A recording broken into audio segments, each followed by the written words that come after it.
बड़ा ख़ास सवाल है। जब विवादित मकान या विवादित भूमियों के नाम आता है तो सबसे पहले मऊ में मस्कन का नाम आता है। आप खुद विवादों से घिरे हुए हैं और बताया जाता है कि आपका मस्कन भी अवैध है। क्या आपको ऐसा नहीं लगता है कि आप डिमोलिशन के विरुद्ध आवाज़ उठाएंगे तो आपके मस्कन पे भी आँच आएगी? भाई देखिए, सच बात तो बोलना ही पड़ेगा ना। अगर हम ये सोचें कि हमारा घर गिरा दिया जाएगा, हमारी संपत्ति जब्त कर ली जाएगी, हमको जेल में भेज दिया जाएगा, हमारे ऊपर मुकदमा हो जाएगा, तो हम सच बात बोल ही नहीं पाएंगे। भाई लोकतंत्र है और लोकतंत्र में हमें असहमति की आज़ादी है और हम असहमति अपनी दर्ज कराएंगे। जहाँ गलत होगा वहाँ गलत के ख़िलाफ़ बोलेंगे, जहाँ जुल्म होगा जुल्म के ख़िलाफ़ बोलेंगे, जहाँ नाइंसाफ़ी होगी वहाँ भी बोलेंगे। आप हमारा घर गिराते हैं कि मुझे जेल भेजते हैं, ये इशू सेकेंडरी है।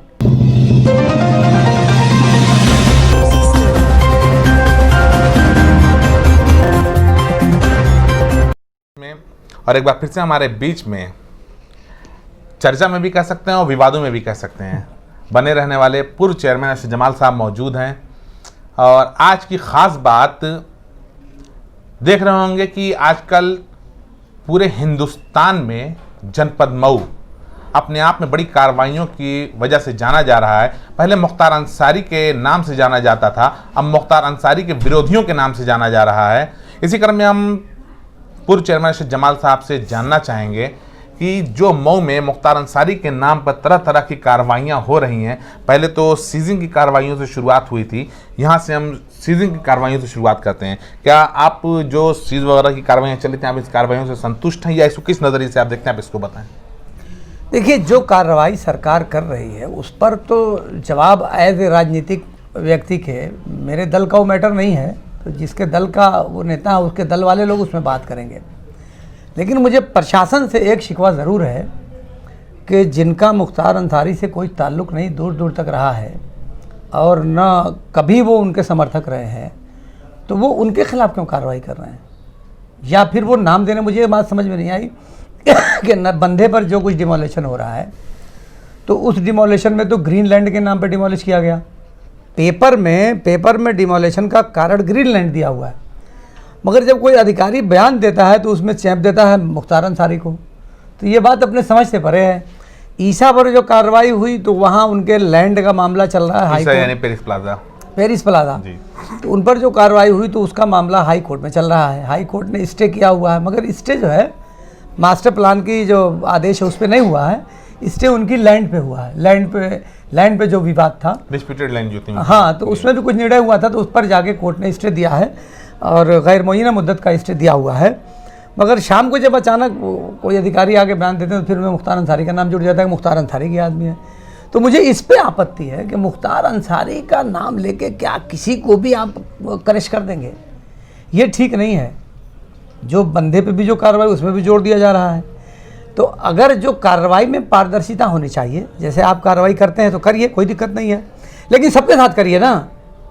आप उसमें क्यों छोड़ रहे हैं कुछ लोगों को, या ऐसा लग रहा है कुछ लोगों को टारगेट किया जा रहा है।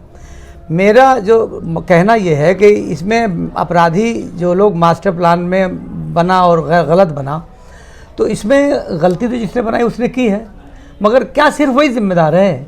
जिस अधिकारी के कार्यकाल में ये काम हुआ वो जिम्मेदार नहीं है, उसकी भी जिम्मेदारी बनती है।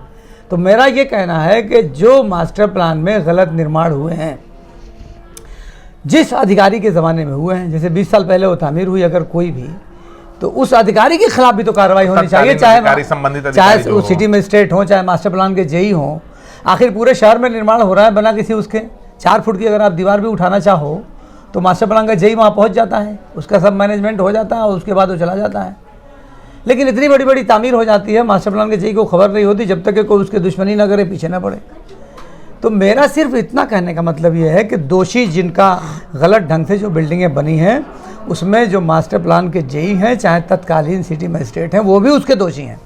तो कार्रवाई उनके खिलाफ भी होनी चाहिए, उन पर भी FIR होनी चाहिए, तब ये रुकेगा, वरना गलतियाँ होती रहेंगी। जो गलती कराने वाले हैं उकसाकर वो घर चले जाएंगे, ट्रांसफ़र हो जाएगा और बेचारा जो यहाँ रहेगा वो भुगतेगा। मैं कह रहा हूँ कि अगर कड़ाई हो जाए इसमें विभाग की तो कोई बनाएगा ही नहीं। कैसे बन रहा है आपके शहर में? अभी जाइए, पूरे मेन रोड में बन रहा है, मार्केट में तमाम बन रहा है, कोई रोकने वाला है क्या? लेन वाइडनिंग की बात करते हैं, अगर देखा जाए तो सन 2005 से जो कानून बनाया कि नगरपालिका क्षेत्र में हाईवे पर कोई भी कमर्शियल प्लेस जैसे चाहे मॉल हो गया या कोई दुकान हो गई नहीं बन सकता है। लेकिन देखा जाए तो मिर्ज़ा हादीपुरा से लगा गाजीपुर तिराहे तक आप चले जाइए, हर जगह आपको रोड के दोनों साइड बड़ी बड़ी दुकानें दिखेंगी और रोड पे अतिक्रमण भी दिखेगा। तो क्या इन लोगों के विरुद्ध कोई कार्रवाई होनी चाहिए या नहीं? नहीं, देखिए हाईवे पर कोई ऐसा कानून नहीं कि हाईवे पे दुकानें नहीं होंगी, मेरी जानकारी में नहीं हो सकता है हो। कमर्शियल 2005 का नगरपालिका क्षेत्र में जो दुकानें हाईवे पर हैं उसमें नहीं हो सकती? नहीं, वो 2005 का जो गजट हुआ था, 2005 में जो गजट हुआ था गवर्नर साहब ने किया था, वो मास्टर प्लान गजट हुआ था। तो आप अगर मास्टर प्लान की बात करें तो मास्टर प्लान तो 2010 में उसकी सीमा पूरी हो गई थी। 5 साल के लिए मास्टर प्लान था, तो नया मास्टर प्लान बन रहा है। मेरा तो सिर्फ ये कहना है कि लेन वाइडनिंग और शेड बैग या जो भी नियम है, सड़कों पे जो निर्माण हो रहा है मेन मार्केट में, कम से कम वहाँ तो निगरानी करनी चाहिए कि निर्माण सही हो। जैसे मार्केट में आप चले जाइए मिर्ज़ापुरा चौक से लेके मिर्ज़ा हादीपुरा में भी आप देख सकते हैं कि मस्जिद के सामने एक नई बिल्डिंग अभी 2 से 2.5 साल पहले बनी है, और बिल्डिंग से आप थोड़ा सा आगे बढ़ेंगे थाने से और पहले दाहिने ही साइड में आप देखेंगे कि अभी नवनिर्मित मकान है, उसकी फिनिशिंग भी अभी कंप्लीट नहीं हुई है। अब वो डिमोलिशन के अंतर्गत वो भी आ गया, उसको भी कटना पड़ेगा। तो आखिर क्यों नहीं मास्टर प्लान वाले या NH वालों ने रोका उसको? आप किसको जिम्मेदार मान रहे हैं? दोनों को मानते हैं, जो सरकारी एजेंसी उसको जिम्मेदार मान रहे हैं कि आपको मालूम है कि आपकी रोड कहाँ तक है, फिर रोड पे भी निर्माण हो रहा है तो आप रोक नहीं रहे हैं। सबसे बड़ा मैं अपराधी मास्टर प्लान में जो कुछ भी गलत हो रहा है उसके लिए तमाम जिम्मेदारी अधिकारियों की है। चाहे वो नगर पालिका हो, चाहे जिसके जिम्मे भी ये काम आता हो। भाई मास्टर प्लान तो अब नगर पालिका में रहा नहीं है, वो अब एक अलग महकमा बन गया है और मऊ शहर में मास्टर प्लान लागू है। तो मास्टर प्लान जिसके ऊपर लागू है वो उसकी जवाबदेही उसको बनती है ना। लेकिन आप बताइए कि इतने मकान गिरा दिए गए, मैं नहीं उसको बहस में जाता कि वो सही गिराए गए या गलत गिराए गए, लेकिन मेरा कहना है कि जिनकी निगरानी में वो बना था उन पर क्या कार्रवाई हुई। बिल्कुल सही बात। दूसरा मैं ये कहना चाहता हूँ कि इतने बड़े बड़े मकान गिराने के बजाय सरकार को ये चाहिए कि उतनी बड़ी संपत्ति को नष्ट आप क्यों कर रहे हैं, उसको कस्टडी में ले लीजिए अपने, उसमें सरकारी कार्यालय बनाइए, कुछ स्कूल बनाइए, कुछ भी बनाइए, लेकिन संपत्ति को नष्ट कर देना मेरी समझदारी से ये उचित नहीं है, उसे प्रयोग कर लेना चाहिए। बिल्कुल सही बात है। अभी जैसे पेरिस प्लाजा को गिराया गया, वहाँ मौके पे हम मौजूद थे, तो चूंकि भारतीय पत्रकार संघ के संगठन मंत्री की पद की भी जिम्मेदारी हमें मिल गई है, तो हम चाहेंगे इस चीज़ को कि इस संगठन के माध्यम से जो सच की आवाज़ हो वो आवाज़ उठाया जाए, गलत ना दिखाया जाए। सबसे बड़ी चीज़ की जब यहाँ पर हमारे DM और SP आए तो उन लोगों का सबका कहना यही था कि शासन के मंशा के अनुरूप काम किया जाएगा, और वास्तव में वो लोग एकदम ईमानदारी से शासन के मंशा के अनुरूप काम करते चले आ रहे हैं। लेकिन यहाँ पर बहुत सारे पत्रकारों को, खुद हम पत्रकार हैं लेकिन और भी पत्रकारों के लिए हम बता दें कि मौके पर जिस समय पेरिस प्लाजा को डिमोलिश किया जा रहा था हम मौके पर पहुँचे, हमसे पहले वहाँ कुछ पत्रकार पहुँच चुके थे। हमने भी और पत्रकारों से ये बताया कि देखिए ये पेरिस प्लाजा के मालिक हैं, इनके पास स्टे ऑर्डर है, लेकिन सबने अनसुना कर दिया। कुछ लोगों ने हमें सजेस्ट किया कि आप चलाइए, आप क्रांतिकारी हो, हमने चलाया, हम चलाते रहेंगे। दूसरी चीज़ उन्हीं लोगों का हमने देखा कि जब उन लोगों ने उस समाचार को चलाया तो हमारे ज़िले के एडिशनल SP साहब से बयान लेके चलाया, जिसमें लगभग 20 करोड़ की लागत का उनको बता कि मुख्तार अंसारी के सहयोगी का दिन भर तो ये चर्चा नहीं थी, शाम में जब एडिशनल साहब आए तो वहाँ से मुख्तार का नाम जुड़ गया, वरना उससे पहले तो कोई नाम नहीं जुड़ा था मुख्तार का। हमको इसी बात का कष्ट है, वो उसको मुख्तार से क्यों जोड़ रहे हैं? उस घर में मेरी बहन ब्याही हुई है, मेरी सगी बहन उस घर में ब्याही हुई है। अब आप बताओ कि मेरा कोई रिश्तेदार मुख्तार समर्थक हो सकता है? नहीं, वो तो कट्टर आप जरा ही बता दीजिए, खुद ही कॉमन सेंस की बात है। नहीं, वो तो कट्टर विरोधी होगा, क्योंकि आप अब उनको मुख्तार से जो जोड़ा गया, इस पर उस परिवार को बहुत दुख है। जो बिल्डिंग गिर चुकी है उस पर अब किस तरह की कार्रवाई की आप लोग मांग चाहते हैं? देखिए, एक बात तो जो आपने स्टे की बात कही, तो स्टे दरअसल उनके लैंड पे स्टे था, मास्टर प्लान पे जो कार्रवाई हुई उस पर अभी स्टे नहीं हुआ था, तो लैंड का भी एक विवाद चल रहा है, तो वो एक अलग मैटर है। अब उसमें क्या आप मांग करें? बिल्डिंग तो गिर गई, मैं यही ना मांग करूंगा। देखिए, मैं इतना जानता हूं, आपको बता दूं कि जनपद के जो अधिकारी होते हैं वो किसी के दुश्मन नहीं होते। आप एक बात साफ समझ लीजिए, न जनपद के अधिकारी किसी झमेले में जाना चाहते हैं। तो ये कहना कि जनपद के अधिकारियों ने ईसा को के खिलाफ कार्रवाई कर दी है, इसको मैं नहीं, जनपद के अधिकारी को क्या पड़ी है, कोई मास्टर प्लान से परमिशन लिया न लिया, कितनी लापरवाही वो आप देख रहे हैं। सरकार के निर्देश पर यह कार्रवाई हुई है। मैं सरकार से कहना चाहता हूं कि सरकार को बदले की भावना से कोई काम नहीं करना चाहिए। जो काम सही है आप उस काम को करिए, उसमें किसी को कोई आपत्ति नहीं है। लेकिन एक सुई है, जैसे मान लीजिए 4 लेन बन रहा है, आपके गाजीपुर तिराहे से आपके आजमगढ़ तक जाना है, तो इसमें डिमोलिशन का बहुत सारा काम हो रहा है। उसमें कई एक मंदिर भी है, कई एक मस्जिद भी है। उसी में आप बताइए कि कोई मंदिर को, मस्जिद को कह दे कि 33 फुट आप सेंटर से हटिए, दुकान वालों को कह दे कि सेंटर से आप हटिए, आप कोई मंदिर को कह दे कि आप यहीं बनाइए, तो चलेगा, वो डिस्प्यूट होगा। लेकिन उसमें कोई विवाद क्यों नहीं है? मंदिर भी लोग तोड़ रहे हैं खुद से, मस्जिद भी खुद लोग तोड़ रहे हैं, दुकानें खुद लोग तोड़ रहे हैं, नहीं खुद तो तोड़ रहे हैं लोग, किसी को पुलिस को जाके बल प्रयोग नहीं करना पड़ा। वहां सरकार ने, प्रशासन ने एक ऐलान कर दिया कि सेंटर से 33 फीट की आप दूरी छोड़ के पीछे हट जाइए वरना तोड़ा जाएगा, सब खुद तोड़ रहे हैं। तो यहाँ कोई विवाद नहीं पैदा हो रहा है, क्यों? क्योंकि यहाँ समानता है, तमाम 4 लेन बन रहे हैं, 6 लेन बन रहे हैं, कहीं कोई दिक्कत है क्या?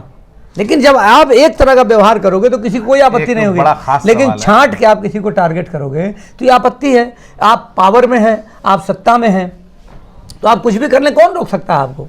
लेकिन यह कि ये पाप करने वालों का समय ज़्यादा दिन नहीं रहता। आप देख लीजिए ट्रंप की क्या हाल हुई 4 ही साल में, आप देख लीजिए बिहार की क्या दशा हुई, आने वाला रिजल्ट आप आता है, देखिएगा क्या दशा होती है। अभी बिहार और अमेरिका घूमने से पहले हम शहर की ही चर्चा करना चाहते हैं, और एक बड़ा ख़ास सवाल है, जब विवादित मकान या विवादित भूमियों के नाम आता है तो सबसे पहले मऊ में मस्कन का नाम आता है। आप खुद विवादों से घिरे हुए हैं और बताया जाता है कि आपका मस्कन भी अवैध है। क्या आपको ऐसा नहीं लगता है कि आप डिमोलिशन के विरुद्ध आवाज़ उठाएंगे तो आपके मस्कन पे भी आँच आएगी? भाई देखिए, सच बात तो बोलना ही पड़ेगा ना। अगर हम ये सोचें कि हमारा घर गिरा दिया जाएगा, हमारी संपत्ति जब्त कर ली जाएगी, हमको जेल में भेज दिया जाएगा, हमारे ऊपर मुकदमा हो जाएगा, तो सच बात बोल ही नहीं पाएंगे। भाई लोकतंत्र है और लोकतंत्र में हमें असहमति की आज़ादी है, और हम असहमति अपनी दर्ज कराएंगे। जहाँ गलत होगा वहाँ गलत के खिलाफ बोलेंगे, जहाँ जुल्म होगा जुल्म के खिलाफ बोलेंगे, जहाँ नाइंसाफ़ी होगी वहाँ भी बोलेंगे। आप हमारा घर गिराते हैं कि मुझे जेल भेजते हैं, ये इशू सेकेंडरी है, और हम डरते नहीं किसी से। आप गिराना हो तो आके गिराइए, कौन रोक रहा है आपको? लेकिन हमारे घर और जायदाद या ज़मीन गैर कानूनी नहीं है, हमारा सब कानूनी दायरे के अंदर है। लेकिन मैं कह रहा हूं कि कानून के दायरे में भी होगा तो भी अगर सरकार चाहेगी तो गिर ही सकता है ना। बिल्कुल सही बात है। हम तो ये मान के चलते हैं कि किसी भी समय सरकार गिरा देगी, तो गिरा देगी तो गिरा दे, मेरे 2 कमरे का एक झोपड़ी अलग है, वहाँ जाके रहेंगे, उसमें क्या परेशानी है। लेकिन ऐसा नहीं है कि हम जुल्म होता हुआ देखें। हमने ये सीखा है कि जहाँ जुल्म हो रहा हो तो वहाँ आप ताकत से रोको, ताकत से नहीं रोक सकते तो अपनी ज़ुबान से कहो, ज़ुबान से भी नहीं कह सकते तो दिल में बुरा कहो। तो हम अभी तीसरे में तो नहीं गए, अभी दूसरे में तो, पहले में तो नहीं जा सकते कि हम रोकने की औकात तो हमारी है नहीं, लेकिन कम से कम ज़ुबान से गलत को गलत तो हम कहेंगे, और किसी को भी हम गलत कहेंगे जो गलत रहेगा। ऐसा नहीं कि हम सरकार जो काम सही करती है उसको डंके की चोट मैं सरकार का सही काम भी कहता हूँ, ऐसा नहीं है। सही गलत की बात तो होती रहेगी। एक बड़ा ही अच्छा सवाल, और सवालों में से ही सवाल एक निकल गया है। अभी जैसे आपने बताया कि पेरिस प्लाजा में आपकी एक बहन ब्याही हैं, यानी पेरिस प्लाजा के मालिकों में से एक आपके बहनोई भी हैं। हाँ सही है। सगे अभी तक डिमोलिशन की जितनी कार्रवाइयाँ हुई हैं आपने किसी पर आवाज़ नहीं उठाई, लेकिन पेरिस प्लाजा गिरने के बाद आपने सब पे आवाज़ उठाई। क्या पेरिस प्लाजा की बात नहीं है हमारे लिए, तो जो कुछ भी है ग्रीनलैंड का मसला है, हमने उस पर भी बोला है। आप मेरा पिछला इंटरव्यू देखिए, मेरा बयान देखिए, मेरी पोस्ट को देखिए। लेकिन उनका पेरिस प्लाजा में थोड़ा अति नहीं लगती आपको? बिल्कुल सही बात। जैसे 5 तारीख को डिमोलिशन हो रहा है और 5 ही को लेकर नोटिस रिसीव कराई गई है जी। पहले 7 तारीख के डिमोलिशन की नोटिस दी गई, जिसकी रिसीविंग 4 तारीख को हुई, 4 नवंबर को। फिर 7 को जब नोटिस आपने दे दी थी तो कौन ऐसी आफत आ गई थी कि आपको 5 ही को डिमोलिश करना पड़ गया? आपने तो 7 की नोटिस ऑलरेडी 4 को दे दी थी, तो फिर क्या आफत आ गई कि आखिर 5 ही को? फिर 5 के लिए डेट आपको चेंज जब करना था तो 5 का नोटिस 12 बजे दिन में नोटिस दिया गया है, और 12:30 बजे से 12 बजे से गाड़ी वहां खड़ी होकर नोटिस लेके आए। अच्छा। घर में कोई मर्द नहीं था। मेरी बहन के साथ इन लोगों ने बदतमीजी की। मेरी बहन की जो नंद है उसके साथ बदतमीजी की पुलिस ने, और जबरदस्ती वहां पकड़ के साइन कराया। मैं बनारस, महिला पुलिस थी नहीं, पुरुष घर में घुसे थे, महिला पुलिस कहाँ उसमें थी? तो इसके विरुद्ध आप लोगों ने कार्रवाई किया? लीगल देखिए कार्रवाई क्या करेंगे? इस सरकार के खिलाफ या पुलिस के खिलाफ कोई लड़ पाएगा क्या? कोई लड़ पाएगा? तो लेकिन आज आपने सवाल पूछा है तो मैं बोल रहा हूं, सवाल नहीं पूछे तो शायद मैं ना बोलता। क्योंकि अभी ये होगा, अभी आपने ही सवाल कर दिया ना कि आपके बहन का मामला आया तो आपने आवाज़ उठाई। ऐसा नहीं है। उसके खिलाफ आप मेरी पोस्ट देखेंगे तो घर में घुसने वाली बात, मेरी समाजवादी पार्टी में मैटर मैंने उठाया। समाजवादी पार्टी के सारे नेता ईसा के घर आए और उनसे सांत्वना की। जाहिर बात है, क्या गिर गया तो क्या करेंगे हम? लेकिन हम लोग गए और समाजवादी पार्टी ने यह निश्चय किया है, पूरी इसकी रिपोर्ट हम लोगों ने पार्टी मुख्यालय को भी भेजी है, और पार्टी मुख्यालय को भी ये बात ठीक नहीं लगती है कि इस तरह से मुख्तार अंसारी के नाम पे किसी का भी आप घर गिरा दें, किसी का कॉम्प्लेक्स गिरा दें, ये ठीक नहीं है। भाई जो लोग आपका अपराधी हैं उनके खिलाफ आप कार्रवाई कर रहे हैं, करिए, मगर अब उसको बहाना मत बनाइए, उत्पीड़न का बहाना मत बनाइए। आप, हमारा सिर्फ इतना कहना है कि उसको उत्पीड़न का मत बहाना बनाइए। और किसी को, देखिए, किसी अपराधी के साथ अगर कोई कारोबार कर रहा है तो ये माना जाएगा कि वो उसके अपराध में शामिल है। लेकिन आप बताइए कि किसी अपराधी को अगर कोई वोट दे दिया एक मर्तबा तो उसके खिलाफ भी आप कार्रवाई कर देंगे? खुद जो सत्ता में बैठे कौन ना, किसके ऊपर मुकदमा नहीं है। सही बात है। तो भैया मैं कह रहा हूं कि आप उस पर, कोई बोल रहा है एक लफ्ज भी? ब्रजेश के जो मिश्रा के खिलाफ कार्रवाई हो रही है, अतीक के खिलाफ हो रही है, मुक्ता, बहुत सारे लोगों के खिलाफ हो रही है पूरे यूपी में। और मैं समझता हूं कि ठीक भी है कि सरकार कर रही है, लेकिन सरकार को उसमें किसी खास तबके को टारगेट नहीं करना चाहिए। मेरा सिर्फ इतना कहना है। आप अगर ऐसा करेंगे तो आप सत्ता में कर सकते हैं, कोई आपको नहीं रोकेगा, ना कोई रोक पाएगा, मगर पाप का अंत तो होगा ना। आप अपराधियों की आड़ में जो शरीफ आदमी का सैकड़ों लोगों के नाम जांच चल रही है, जो शहर के बड़े बड़े बिजनेसमैन हैं, जो लाखों रुपया सरकार को इनकम टैक्स देते हैं, उनके नाम तमाम लोग दे रहे हैं, फेसबुक पे लगा रहे हैं कि ये सीनी का एजेंट है। हम तो जाएंगे, इसके खिलाफ कार्रवाई करें, जाएंगे, हम जा रहे हैं, हम मानहानि का दावा करेंगे हम। ठीक, बहुत बेहतर। जब मानहानि का दावा आप कीजिएगा तो उसको भी बताइएगा, वो भी चलाया जाएगा प्रमुखता के आधार पर। हाँ, लेकिन पत्रकारों ने आप किस हद तक उसको चलाया, आप बताइए मुझको। हैरिस प्लाजा ये जो कुछ गिरा है उसमें इसकी जांच करना आपकी जिम्मेदारी है कि नहीं, कोई मुख्तार अंसारी के आदमी है कि नहीं है। देखिए, हमने अभी शुरू में आपको बताया कि जिले के अधिकारियों ने आते ही बताया था कि शासन के मंशा के अनुरूप काम किया जाएगा, वो ईमानदारी से कर भी रहे हैं। और यहाँ के हमारे अन्य पत्रकार लोग जो, नाम तो हम नहीं ले सकते हैं, जो पत्रकार बंधु हमारे देख रहे हैं वो समझ सकते हैं कि जो पत्रकार लोग हैं वो प्रशासन के मंशा के अनुरूप काम कर रहे हैं, जबकि पीड़ित का भी उनको बयान लेना चाहिए। ये हमारा सुझाव अन्य पत्रकारों के लिए भी है।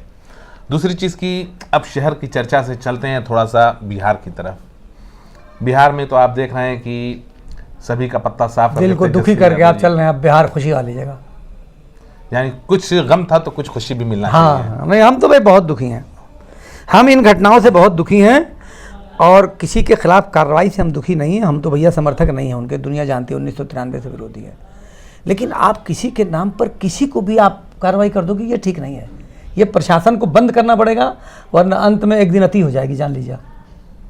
सरकार का, आप लोगों की सरकार आने का इंतजार है? हमारी सरकार आएगी तो हमारी सरकार तो ऐसा करेगी नहीं। अगर मेरी सरकार भी ये काम करेगी तो मैं अपनी सरकार का भी विरोध करने का हिम्मत रखता हूँ, बुत्ता रखता हूँ, अपनी सरकार का विरोध करूँगा।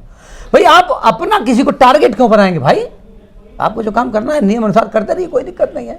लेकिन मेरी मांग बहुत ही प्रबल है कि जिन अधिकारियों के ज़माने में वो बना है बंधे पे 4 मकान और यहाँ के विरुद्ध आप कार्रवाई एकदम कड़ी कार्रवाई होनी चाहिए, जिनके ज़माने में ये बना था।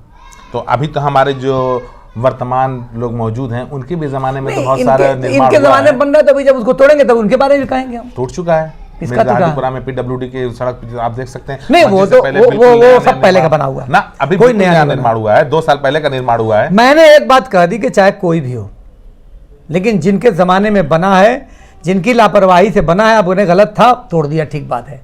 लेकिन जिनकी निगरानी में बना है उनके खिलाफ भी तो कुछ करिए दादा, कुछ उन पर भी मुकदमा लिखिए, कुछ उनकी जांच बैठाइए, ताकि अधिकारी डरे हैं कि आज नहीं तो आने वाले दिनों में 10 साल बाद मेरी फाइल खुल सकती है, मेरे खिलाफ कार्रवाई हो सकती है। आपने 60 की तरह से अधिकारी को खुला छोड़ दिया है कि जो समझ में आए पाप करके जाओ, ट्रांसफर हो गया, चले गए, काम खत्म। मैं कह रहा हूं कि पाताल में भी अधिकारी हो, रिटायर हो गया हो तो भी उसे मुकदमा करके उसके खिलाफ कार्रवाई करना शुरू कर दीजिए, देखिए सब बंद हो जाएगा, किसी को नहीं ढूंढना पड़ेगा। जो वर्तमान में पोस्टेड है उन पे भी नहीं, पोस्टेड अगर ये गलती करना बिल्कुल होना चाहिए, कोई अलग है क्या वो? जैसा कि आपने देखा कि काफ़ी दुख के साथ अपनी तकलीफ को किस तरीके से सरशद जमाल साहब जनता के बीच में बयान कर रहे हैं, और उम्मीद की जाती है कि ये वीडियो शासन प्रशासन तक पहुंचेगा तो इस वीडियो की सत्यता की जांच कराते हुए संबंधित अधिकारियों सहित दोषियों के विरुद्ध तत्काल कठोर से कठोर कार्रवाई होना चाहिए,